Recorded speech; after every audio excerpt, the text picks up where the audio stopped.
Mr. Speaker, but before I give my submission, I want to tell Senator Sifuna the only discussion that we are having together is how to make Kiambu a better bedroom, because you see it is the bedroom of Nairobi, and for him to make an environment for the hawkers and business people and the matatus to work here in Nairobi. Anything to do with orange, the only orange thing I can be associated with is that citrus tennis ball looking fruit called orange. Anything else is not here nor there. Mr. Speaker, as I support the second reading of this proposal, this House is being gracious enough, benevolent enough to share the two slots that they were supposed to have and giving one to the Public Service Commission and the other one to the Political Parties Liaison Committee. Mr. Speaker, what I would want us not to do is to even try to come up with a criteria of how these entities are supposed to elect their members.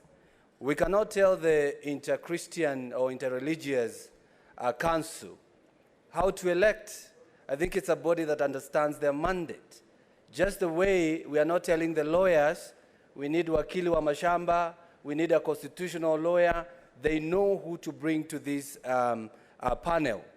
And the same thing, we are thinking about the next election, not this election. I don't even understand what the majority or the minority means now, because you don't know the next government that is coming. So all we need is men and women of integrity to be appointed to this panel so that they can have a nice commission that is not partisan.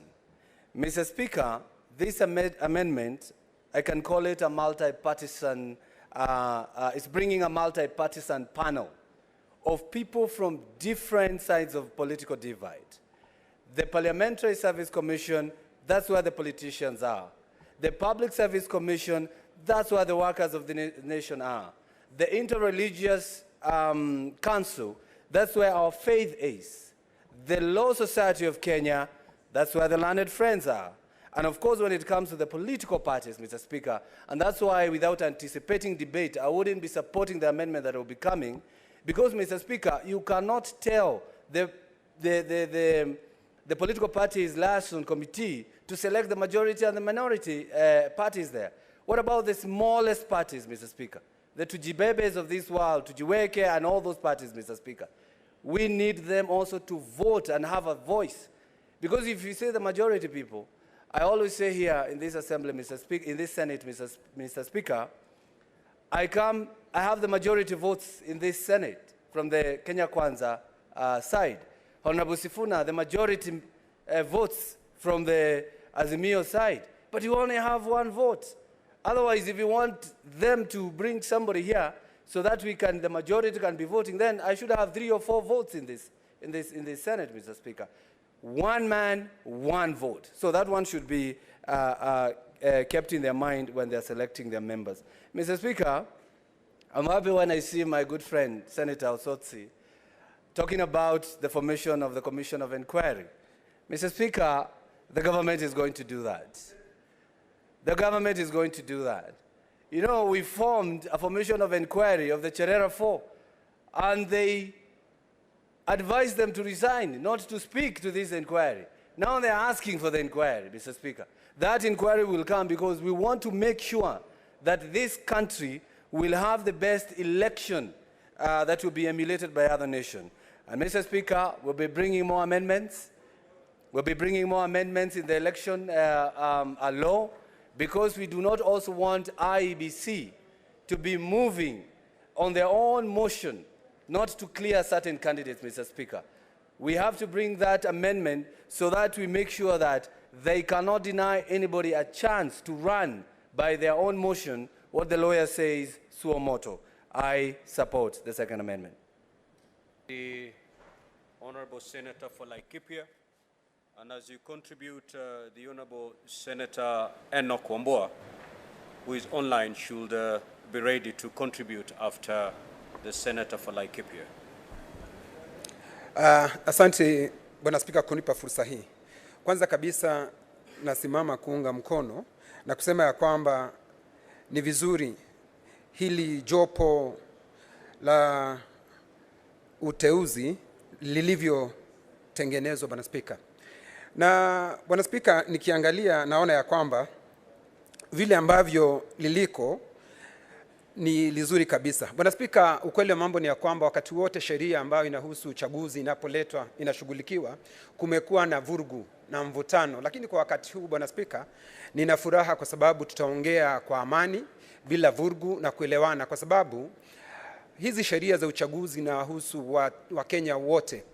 Na nimesikia maseneta wenzangu, nikimsikiza Senator Ototi akisema ya kwamba kuna wale ambao hawapaswi kuwa akiangaliwa zaidi, wale wanapaswa kuwa akiangaliwa ni vyama. Lakini nikimwambia kwamba watu wote wana sehemu katika uchaguzi, kwa sababu uchaguzi si wanasiasa wenyewe peke yake wale ambao wanashughulikia siasa, kwa sababu wakati wa kupiga kura hata wale ambao ni watu wa kanisa, wale ambao ni wafanyikazi wa umma wana lile jukumu ya kupiga kura na wanafanya uamuzi Bwana Spika. Kwa hivyo ni vizuri kila mtu ahusishwe, na mimi nasimama kuunga mkono na kusema ya kwamba hii sehemu moja ambayo imepatiwa hawa ambao ni watume ya utumishi wa umma, wale wabaki pale, kwa sababu wale ndio wanajua mambo ya kusema kisheria, hasa nikisema kuhusu professionalism, wale ndio ambao watashughulikia zaidi. Na nimesikiza ndugu zangu wakisema ya kwamba ati hii ni sehemu ya serikali.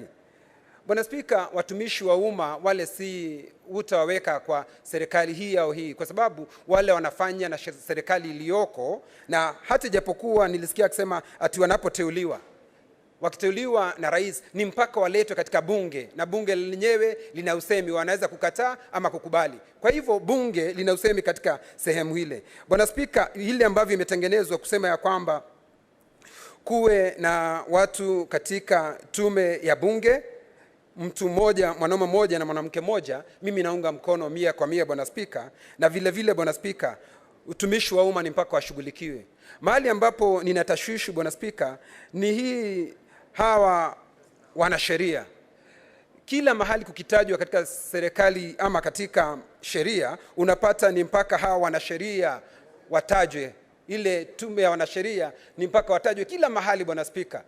Swali ni hili, una wale ambao ni madaktari Bwana Spika, na wale ambao Bwana Spika ni wahandisi, hata wanapaswa kushughulikiwa. Kwa hivyo naona Senator Okongo Mugeni akisema pana ni mpaka waangaliwe kwa sababu yeye ni mwanasheria. Naona Steward wa Mazao akisema mpaka ni waangaliwe ni wanasheria. Lakini Bwana Spika, ninaona Karungo Wadhango hapa ambaye si mwanasheria, na yeye ataangaliwa wakati gani? Bwana Spika, ni vizuri hata badala ya kusema watu wa kutoka LSK waangaliwe, Bwana Spika, pengine wangesema mwanasheria tu, ndiposa hata wale wangesema mwanasheria tu ndio hata wao waweze kuangaliwa. Bwana Spika, wale ambao ni wachungaji ama our religious organization, Bwana Spika, nimesikia wengine wakisema ati ni mpaka tuzingatie na tuseme zaidi kusema ati mmoja awe ni